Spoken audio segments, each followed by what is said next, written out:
ایسا دل جس کو تالے لگ چکے ہیں اس کا تالا کیسے کھلے گا؟ وہ دل جو کہ زنگ آلود ہو چکے ہیں ان کا زنگ کیسے اتارا جا سکتا ہے؟ دل کی سختی کو دور کرنے کا علاج، سب سے پہلا علاج یہ ہے اللہ کا ذکر کیا جائے، اپنی زبان پر اللہ کا ذکر جاری و ساری رہے، ہمیشہ یہ زبان اللہ کے ذکر سے تر رہے۔ رسول پاک صلی اللہ علیہ وآلہ وسلم کا فرمان ہے کہ وہ شخص جو اپنے رب کا ذکر کرتا ہے اس کی مثال، اور جو اپنے رب کا ایسا شخص جو اپنے رب کا ذکر نہیں کرتا ہے اس کی مثال ایک زندہ اور مردہ کسی ہے۔ وہ شخص جو اپنے رب کا ذکر کرتا رہتا ہے، اپنی زبان پر اللہ کا ذکر جاری رکھتا ہے، اسے شمار کیا گیا ہے زندہ لوگوں میں، اور جس کی زبان اللہ کے ذکر سے تر نہیں رہتی ہے اسے زندہ لوگوں میں شمار ہی نہیں کیا گیا۔ ایک حدیث میں رسول پاک صلی اللہ علیہ وآلہ وسلم نے فرمایا کہ وہ گھر جس گھر میں اللہ کا ذکر ہوتا ہے اور جس گھر میں اللہ کا ذکر نہیں ہوتا، اس کی مثال بھی ایک زندہ اور مردہ کی سی ہے۔ ایسا گھر جس میں اللہ کا ذکر ہوتا ہے وہ زندہ دلوں کا گھر ہے، زندہ لوگوں کا گھر ہے، اور ایسا گھر جس میں اللہ کا ذکر نہیں ہوتا ہے، جو وہاں کے باسی، وہاں کے مکین، وہاں کے رہائش پذیر لوگ جو اللہ کا ذکر نہیں کرتے، اللہ کو یاد نہیں کرتے، ان کی زبان اللہ کے ذکر سے تر نہیں رہتی ہے، اللہ کے ذکر سے غافل ہونے والا جو گھر ہے اس گھر کو مردہ قرار دیا گیا ہے۔ اور یہ ذکر کی سب سے عظیم صورت نماز ہے، جس کے بارے میں اللہ رب العزت فرماتے ہیں وَأَقِمِ الصَّلَاةَ لِذِكْرِي، نماز بھی میرا ذکر ہے، میرے ذکر کرنے کے لیے نماز قائم کریں۔ نماز قائم کرنا، 5 وقت کی نماز باجماعت مسجد میں جا کے ادا کرنا، یہ اللہ کے ذکر کی بہترین صورت ہے۔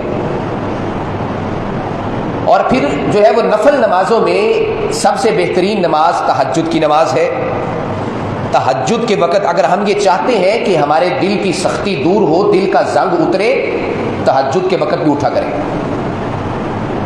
تہجد کے وقت اٹھ کے اللہ کا ذکر کریں، نماز پڑھیں، جتنی اللہ نے توفیق دی ہے نفل ادا کریں، تلاوت کریں، اللہ سے توبہ طائب ہوں اور اللہ سے استغفار مانگیں، بخشش مانگیں۔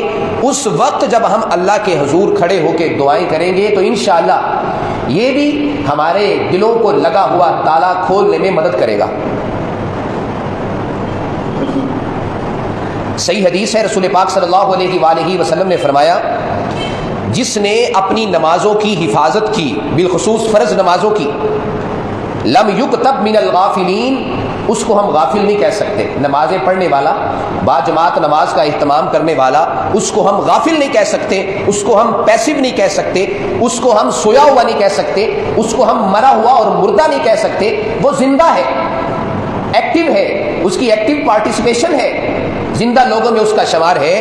جو 5 وقت کی بر وقت نماز ادا کرتا ہے، آپ نے فرمایا کہ اسے کبھی بھی غافل نہیں کہا جائے گا۔ مطلب کیا ہے؟ جب وہ غافلوں کی لسٹ سے نکلے گا تو وہ زندہ لوگوں میں ہی شمار ہوگا نا۔ تو لہٰذا یہ نماز ہمارے اندر زندگی لاتی ہے، اور جب ہمارے دل جو کہ مردہ ہو چکا ہے، جو کہ سیاہ ہو چکا ہے، اس کی سیاہی کو اتارنا ہے، اس کے زنگ کو اتارنا ہے، تو یہ اس کا ایک بہترین ذریعہ ہے۔ حدیث کا اگلا حصہ ہے، آپ نے فرمایا کہ جس نے رات میں 100 آیت تلاوت کر دی اس کو قانتین میں لکھ دیا جاتا ہے، فرما برداروں میں لکھ دیا جاتا ہے۔ صبح کے وقت اٹھ کے تلاوت کرنا، چاہے وہ نماز تہجد میں کریں، چاہے وہ نفل نماز کھڑے ہو کے پڑھ رہے ہوں اس میں کریں، یا ویسے تلاوت کریں، اسے 100 آیتیں تلاوت کرنے والا قانتین میں شمار ہوتا ہے، فرما بردار لوگوں میں شمار ہوتا ہے۔ تو لہٰذا جو اللہ کا ذکر ہے اس کی کوئی بھی صورت ہو، جب ہم اللہ کا ذکر کریں گے تو آہستہ آہستہ ہمارا دل جو کہ سیاہ ہو چکا ہے اس سے سیاہی اترنا شروع ہو جائے گی، زنگ اترنا شروع ہو جائے گا۔ اللہ کا ذکر ایک بہترین کیمیکل کا کام کرتا ہے جو ہمارے دلوں کی صفائی کرے گا۔ دوسرا علاج اس کا یہ ہے، اللہ تعالیٰ کے اسماء و صفات کی معرفت ہمارے اندر ہو، ہمارے اندر یہ بات موجود ہو، ہمیں اس بات کا پتہ ہو، یہ شعور ہمارے اندر یہ ہو، ہم نے یہ اپنے آپ کو بات سمجھانی ہے، ہمارا خالق اللہ ہے، ہمارا مالک اللہ ہے، ہمارا رازق اللہ ہے، پوری کائنات کا نظام چلانے والا وہی خالق و مالک ہے، وہی رب العالمین ہے، اس کے علاوہ کوئی بھی نہیں ہے۔ ہم اس اللہ کی مخلوق ہیں۔ وہ اللہ جس نے آسمان و زمین کو پیدا کیا، زمین، پھر 7 زمینیں، 7 آسمان، پھر اس کے اوپر پہاڑ، طرح طرح کے پھل اور اتنی نعمتیں اللہ تعالیٰ نے اس جو ہے وہ زمین کے اوپر پیدا کی ہیں، یا اتنی چیزیں ہیں ہم ان کو شمار ہی نہیں کر سکتے ہیں.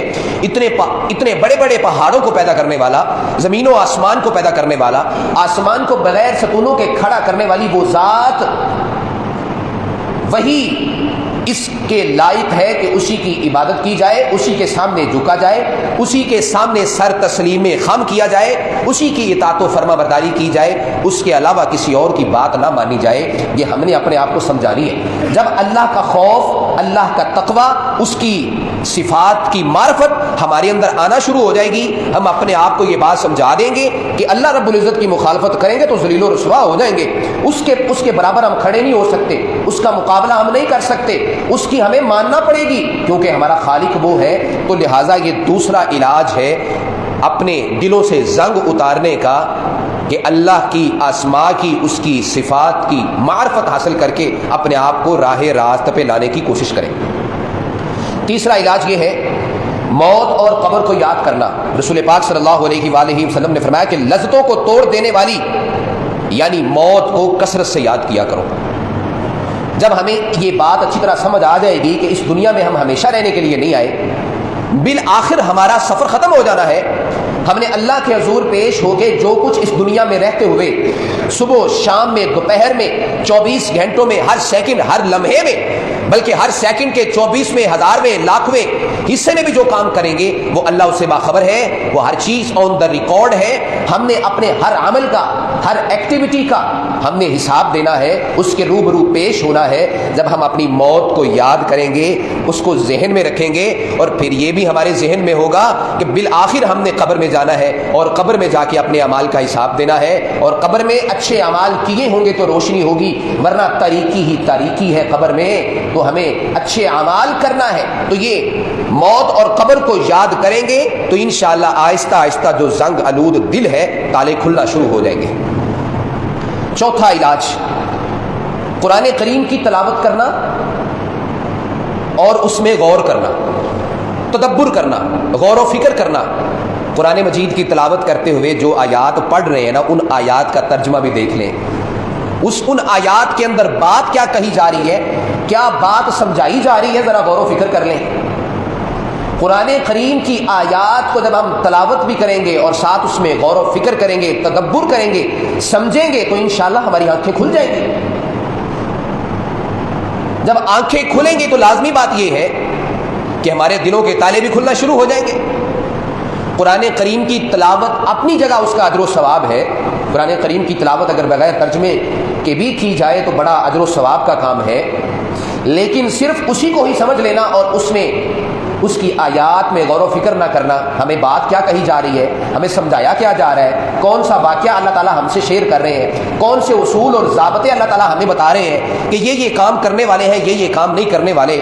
سابقہ قوموں کی مثالیں ہمارے سامنے رکھ کے، ان کی کرتوتیں ہمارے سامنے رکھ کے ہمیں جو ہے وہ ساری باتیں سمجھائی جا رہی ہیں کہ یہ کرتوتیں ان میں تھی تو ان کا انجام ہم نے یہ کیا ہے. اب اگر تمہارے اندر بھی ہوگی تو تمہارا انجام بھی اس سے الگ نہیں ہوگا، مختلف نہیں ہوگا. وہ ساری مثالیں ہمارے لیے، اور یہ اسی وقت ہوگا جب ہم اس میں غور و فکر کریں گے، تدبر کریں گے، اس کو سیکھیں گے، اس کو سمجھ کے پڑھنے کی کوشش کریں گے.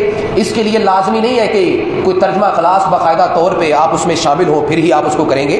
آپ قرآن کریم کی تفسیر منگوائیں، آپ قرآن کریم کی تفسیر منگوا کے اس کو خود پڑھنا شروع کر دیں.